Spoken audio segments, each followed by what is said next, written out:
Syariat menyelamatkan manusia. Bagian 1. Sesudah itu Adam terima beberapa kalimat dari Tuhannya, lalu diampunkannya karena sesungguhnya Allah itu pengampun dan penyayang. Kami berkata, pergilah kamu sekalian dari surga itu. Kemudian, jika datang petunjuk agama dariku dan siapa saja yang ikut petunjuk itu tidaklah ada ketakutan atas mereka dan tidaklah mereka berduka cita. Ayat 37 dan 38 Surah Al-Baqarah. Hai Bani Adam, sesungguhnya kami telah turunkan atas kamu pakaian untuk menutup kemaluan kamu, dan pakaian perhiasan dan juga pakaian takwa. Ini lebih baik. Yang demikian itu adalah tanda-tanda karunia Allah supaya kamu ingat. Ayat 26 Surah Al-A'raf. Nabi Adam AS hanya dipakaikan dengan syariat apabila beliau AS masuk ke dalam dunia. Beliau AS tidak dibebankan dengan syariat sewaktu beliau AS berada di dalam surga. Syariat menjadi pakaian kebal, yang dengannya keturunan Adam AS bisa selamat dari fitnah dan tipu daya dunia. Dunia adalah umpama racun dan syariat adalah penawarnya. Sesiapa yang masuk ke dalam dunia tanpa memakai syariat akan ditelan oleh dunia dan diseret kepada alam syaitan. Syariat adalah peraturan atau sistem yang dibuat oleh Allah untuk dipatuhi oleh manusia dalam mengadakan hubungan dengan Tuhan, dengan sesama manusia dan dengan makhluk lain dalam alam. Ini, syariat sampai kepada umat manusia melalui manusia pilihan Tuhan yang berkedudukan sebagai nabi-nabi. Nabi-nabi bertanggung jawab menerima, memahami, mengamalkan dan menyebarkan syariat yang diturunkan oleh Allah. Dasar syariat adalah taat kepada Allah dengan mematuhi perintahnya dan menjauhi larangannya. Peraturan yang terdapat dalam syariat yang dibawa oleh seorang nabi harus ada perbedaan dengan peraturan yang terdapat dalam syariat yang dibawa oleh nabi yang lain.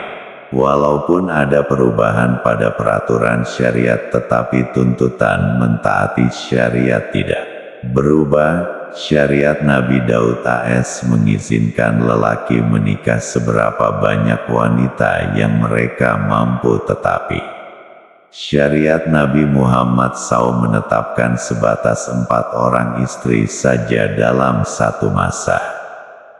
Haram bagi umat Nabi Muhammad SAW menikah lebih dari 4 wanita dalam satu masa, walaupun umat Nabi Daud AS boleh berbuat demikian. Umat Nabi Muhammad SAW tidak boleh bersandar kepada syariat Nabi Daud AS untuk menikah lebih dari 4 wanita.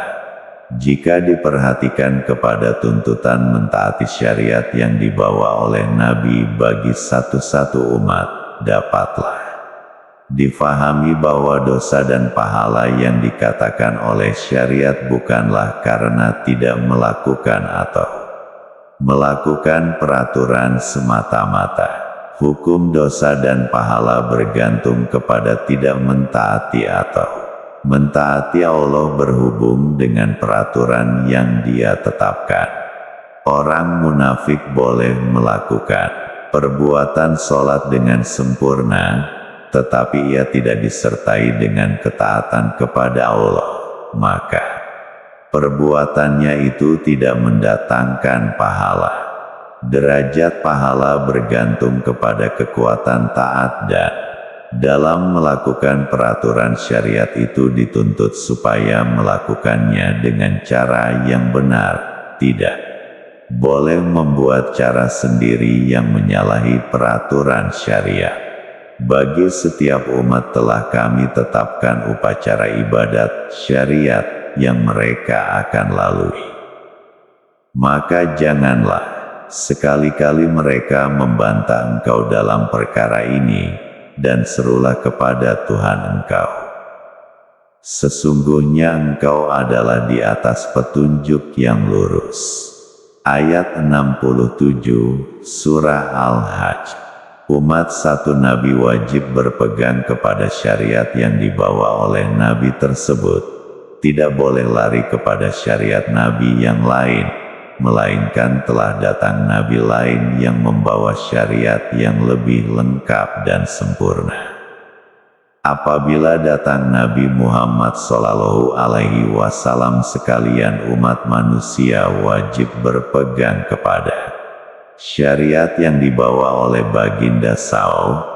Umat Nabi Muhammad tidak boleh meninggalkan syariat Baginda SAW karena mau mengikuti nabi-nabi yang terdahulu. Umat Nabi Muhammad SAW wajib berpegang kepada firman Allah Subhanahu wa Ta'ala. Hari ini aku sempurnakan agamamu bagimu dan aku cukupkan atas kamu nikmatku. Dan aku ridho Islam menjadi agama syariat kamu. Ayat 3, Surah Al-Maidah. Umat Nabi Muhammad sangat beruntung karena Allah telah karuniakan kepada mereka nikmat yang lengkap, yaitu agama Islam, sehingga mereka tidak perlu lagi merujuk kepada apa yang telah diturunkan terdahulu. Allah menjamin bahwa Dia ridho menerima Islam sebagai agama bagi umat Nabi Muhammad SAW. Jaminan Allah itu sudah cukup bagi orang yang benar-benar mencari keridhaan Allah untuk tetap berjalan di atas landasan yang telah dibina oleh Islam. Islam adalah perlembagaan yang cukup lengkap, mencakupi perkara zahir dan juga perkara batin. Islam telah menjelaskan apa yang mesti dibuat dan apa yang mesti tidak dibuat dan bagaimana mau bertindak menghadapi sesuatu perkara. Umat Islam tidak perlu bertengkar tentang penyelesaian sesuatu masalah. Segala penyelesaian sudah dibentangkan, hanya tegakkan iman dan rujukan kepada Islam itu sendiri. Niscaya segala kemuskilan akan terjawab. Setiap umat Islam dituntut supaya beriman kepada peraturan yang Tuhan telah tetapkan, mempelajarinya, mengamalkannya dan menyebarkannya sekedar kemampuan masing-masing. Hubungan kaum muslimin dengan syariat Islam adalah percaya, mempelajari dan melaksanakan. Karena derajat zahir dan rohani manusia tidak serupa, maka terdapatlah perbedaan tahap kepercayaan, pengetahuan dan kekuatan melaksanakannya. Perbedaan tersebut menyebabkan umat Islam mudah bersepakat dalam perkara pokok, berselisih pada perkara cabang dan tidak bersefahaman pada perkara ranting. Kegoncangan pada ranting tidak seharusnya menggoncangkan pokok perpaduan umat Islam. Perbedaan pada tumpuan pelaksanaan tidak seharusnya menyekat kerjasama sesama muslim. Masalah khilafiyah tidak seharusnya menjadikan jarak persatuan yang berlainan mazhab. Semua isi kandungan Al-Quran. Tidak mungkin ada orang Islam masa ini yang mampu menyesuaikan dirinya semua isinya tersebut sekaligus, dengan serta-merta atau dalam jangka masa yang singkat. Rasulullah SAW membawa pengikut-pengikut Baginda Shallallahu Alaihi Wasallam ke dalam Al-Quran secara berperingkat-peringkat. Dan Baginda SAW mengambil masa lebih dari 20 tahun untuk membawa mereka. Allah Subhanahu wa ta'ala dan Rasul-Nya sangat berhikmah di dalam mendidik umat manusia. Pada masa berlaku peperangan Badar, arak masih belum diharamkan. Sebagian dari syuhada Badar terdiri dari mereka yang kuat meminum arak, tetapi Allah Subhanahu wa ta'ala dengan belas kasih dan rahmat-Nya menerima sekalian ahli Badar sebagai ahli surga. Rasulullah SAW memberi tumpuan kepada akidah, diikuti oleh akhlak. Al-Quran mengajarkan beriman, kemudian beramal salih. Allah Subhanahu wa ta'ala memperingatkan bahwa Dia mengampuni segala dosa, termasuk dosa zina, meminum arak dan sebagainya, tetapi Dia tidak mengampunkan dosa syirik. Umat manusia harus diselamatkan dari dosa yang tidak diampuni Tuhan terlebih dahulu sebelum dosa yang Tuhan ampunkan. Golongan muslim yang berilmu berkewajiban menyelamatkan golongan muslim yang jahil dari lembah syirik. Dalam berbuat demikian, perbedaan fahaman tidak boleh dijadikan penghalang. Kelompok yang berkuasa dan kelompok yang berilmu sama-sama akan disoal oleh Tuhan nanti. Apakah yang mereka buat untuk membersihkan akidah umat manusia? Kelompok yang berilmu tidak boleh memberi alasan yang kelompok yang berkuasa tidak menerima nasihat. Tanggung jawab ahli ilmu tidak terlepas dengan alasan yang demikian.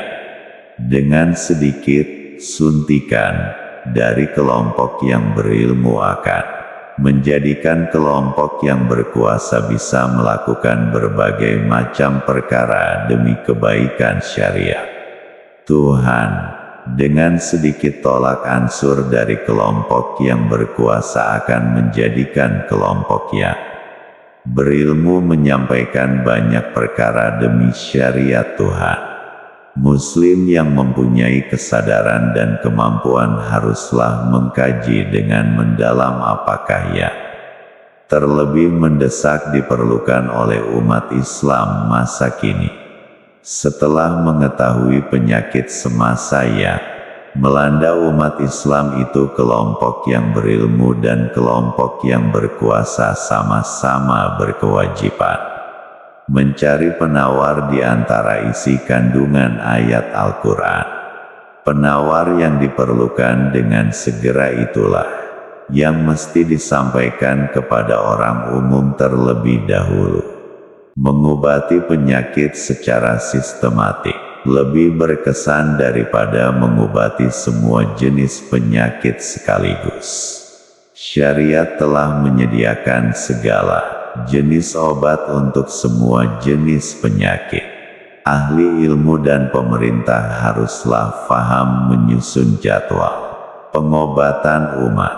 Kita perlu menjiwai Islam untuk merasai nikmat Islam yang Tuhan karuniakan.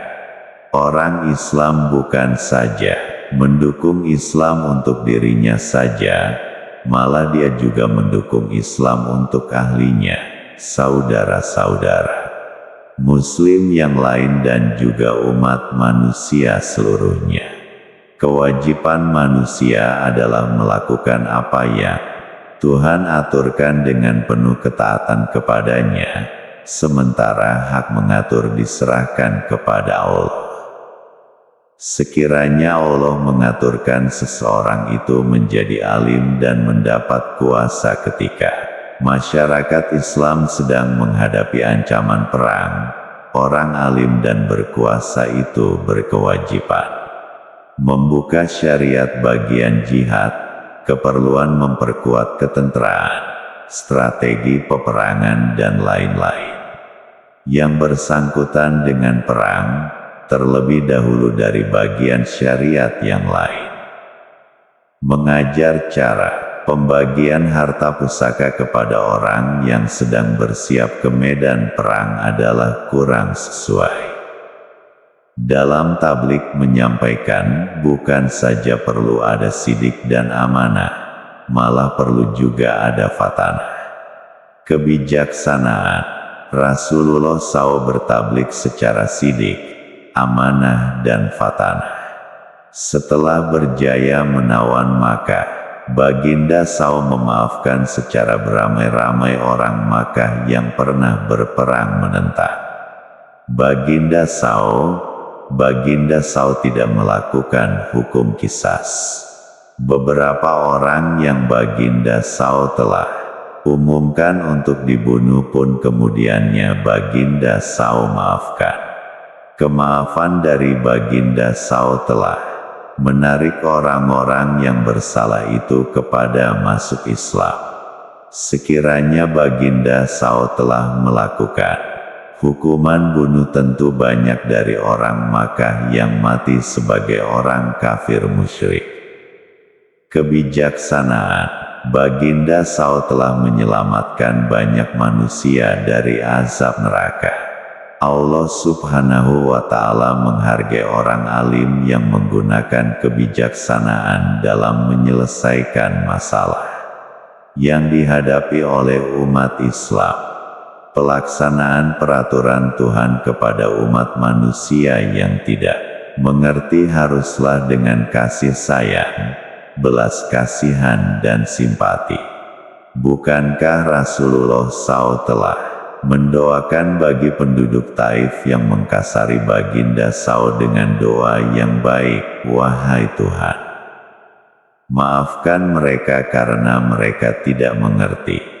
Rasulullah SAW mengerti sebatas mana pengikut Baginda SAW mampu memikul beban.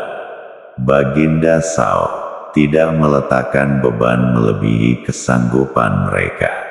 Sebab itulah dakwah Baginda SAW berjaya. Baginda SAW telah memberi contoh ketika berdakwah di Makkah. Bilangan kaum muslimin masih sangat sedikit. Baginda SAW tidak menggerakkan kaum muslimin supaya berperang dengan kaum musyrikin. Jika Baginda SAW berbuat demikian, tentu saja kaum muslimin akan terhapus sebelum agama Islam sempat berkembang di atas muka bumi. Umat Islam dituntut melaksanakan syariat Tuhan secara bijaksana. Serahkan urusan mengatur kepada Tuhan. Kaum muslimin perlu bertindak sesuai dengan pengaturan Tuhan. Umat Islam yang tinggal di negeri yang sering dilanda banjir dituntut menyediakan kelengkapan banjir, tidak dituntut menyediakan kelengkapan gempa bumi. Dalam mengurusi hal ehwal kaum muslimin secara bijaksana, muslim yang ditakdirkan berkuasa dengan muslim yang ditakdirkan berilmu wajib bekerja sama demi mencari keridhaan Allah. Syariat mengajarkan prinsip satu untuk banyak, karena Allah, lelaki bertanggung jawab menyelamatkan dirinya dan ahlinya dari api neraka. Orang yang berharta berkewajiban mengeluarkan zakat bagi membantu orang miskin. Orang yang memiliki makanan yang cukup perlu memastikan tetangganya tidak tidur dalam kelaparan. Orang yang berilmu berkewajiban mengajar orang yang jahil. Orang yang berkuasa berkewajiban melindungi orang yang lemah. Setiap anggota masyarakat perlu menyumbangkan sesuatu untuk kesejahteraan masyarakatnya. Syariat Islam mengajarkan supaya menyebarkan yang makruf dan mencegah yang munkar. Muslim diajar supaya mengasihani orang yang dizalimi dan juga orang yang berbuat kezaliman. Mengasihani orang yang dizalimi adalah dengan cara menyelamatkannya dari kezaliman, dan mengasihani orang yang berbuat zalim adalah dengan cara menyekatnya dari berbuat kezaliman atau setidak-tidaknya menasihatinya. Dalam menyebarkan yang makruf dan mencegah yang munkar tidak ada istilah menjaga tepi kain orang lain. Satu perkara yang sangat berat di pandangan syariat adalah perbuatan menzalimi diri sendiri. Tuhan memberi ancaman yang keras terhadap mereka yang melakukan kezaliman terhadap diri mereka. Syariat Islam melarang kaum muslimin sengaja mencampakkan diri mereka kepada kebinasaan, walaupun atas alasan berserah kepada takdir. Rasulullah SAW menyuruh kaum muslimin mengikat unta. Mereka terlebih dahulu barulah bertawakal. Umar Al-Khattab melarang orang ramai memasuki kampung yang sedang dilanda wabah taun dan pergi ke kampung yang tidak ada wabah taun. Lari dari takdir yang memudaratkan dan pergi kepada takdir yang mensejahterakan masih lagi dalam medan takdir. Maksud menzalimi diri sendiri sangat luas. Zalim adalah lawan kepada adil. Maksud adil adalah meletakkan sesuatu pada kedudukan yang benar dan layak baginya. Jika meletakkan sesuatu pada kedudukan yang tidak benar dan tidak layak, ia dinamakan zalim. Menggunakan panca indera yang dikaruniakan Tuhan untuk melakukan perbuatan yang dilarang oleh Tuhan adalah melakukan kezaliman kepada panca indera atau diri sendiri. Kezaliman yang paling besar dilakukan oleh hamba Tuhan adalah meletakkan Tuhan pada taraf yang tidak benar dan tidak layak baginya. Ketuhanan Allah SWT meliputi bidang penyembahan, kepatuhan, pemujaan, penyayangan, dan kebaktian. Ada batas yang mesti dipelihara agar tidak terjadi perbuatan yang menurunkan taraf ketuhanan Allah SWT dari yang sepatutnya. Batas tersebut juga dipelihara agar apa saja yang selain Tuhan tidak sampai kepada taraf tersebut. Jangan sekali-kali terjadi penyembahan, penghambaan, ketaatan, pemujian dan penyayangan hak ketuhanan Allah SWT turun dari taraf ketuhanannya, dan jangan pula yang selain Tuhan naik kepada taraf ketuhanan. Jika kecerobohan dilakukan, maka perbuatan yang demikian dikatakan menzalimi hak ketuhanan Allah SWT dan ia diistilahkan sebagai syirik. Syirik adalah menyekutukan hak ketuhanan Allah SWT dengan sesuatu yang lain. Meletakkan taraf Isa Al-Masih sebagai anak Tuhan adalah syirik. Menganggap Uzair sebagai anak Tuhan adalah syirik. Mengiktikatkan Nur Muhammad sebagai penjelmaan Tuhan atau Tuhan sendiri adalah syirik. Nur Muhammad bukanlah Allah Subhanahu wa Ta'ala sebagaimana Isa Al-Masih, zahirnya atau rohaninya. Yaitu nurnya, bukan anak Allah. Mematuhi guru dengan sepenuh jiwa raga sehingga perkara haram dihalalkan dan perkara halal diharamkan masih juga dipatuhi, pun termasuk di dalam perbuatan syirik. Mencari rezeki yang baik tetapi dengan meninggalkan hak ketuhanan Allah SWT yang wajib dilaksanakan juga berunsur syirik. Kasih sayang sesama makhluk yang menyebabkan tenggelam hukum dan peraturan Tuhan juga berunsur syirik. Besar atau kecilnya syirik itu bergantung kepada sejauh mana hak ketuhanan Allah Subhanahu wa Ta'ala dicerobohi. Al-Quran menceritakan beberapa keadaan syirik. Dan berkata orang-orang Yahudi, Uzair anak Allah. Dan berkata orang-orang Nasrani, Al-Masih anak Allah. Demikian itulah kata-kata mereka dengan mulut mereka, menyerupai perkataan orang-orang kafir yang dahulu diperangi Allah akan mereka. Bagaimana mereka dapat dipalingkan? Telah mereka ambil guru-guru mereka dan pendeta-pendeta mereka menjadi Tuhan selain Allah dan juga Al-Masih, anak Maryam, padahal tidaklah mereka diperintahkan melainkan supaya menyembah kepada Allah, Tuhan yang Maha Esa, tidak ada Tuhan melainkan Dia. Maha suci Dia dari apa yang mereka sekutukan. Ayat 30 dan 31, Surah At-Taubah. Bahkan mereka mempertuhankan jin. Ayat 41, Surah Sabah.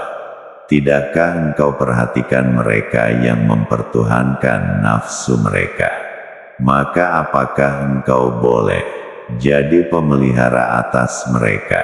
Ayat 43, Surah Al-Furqan.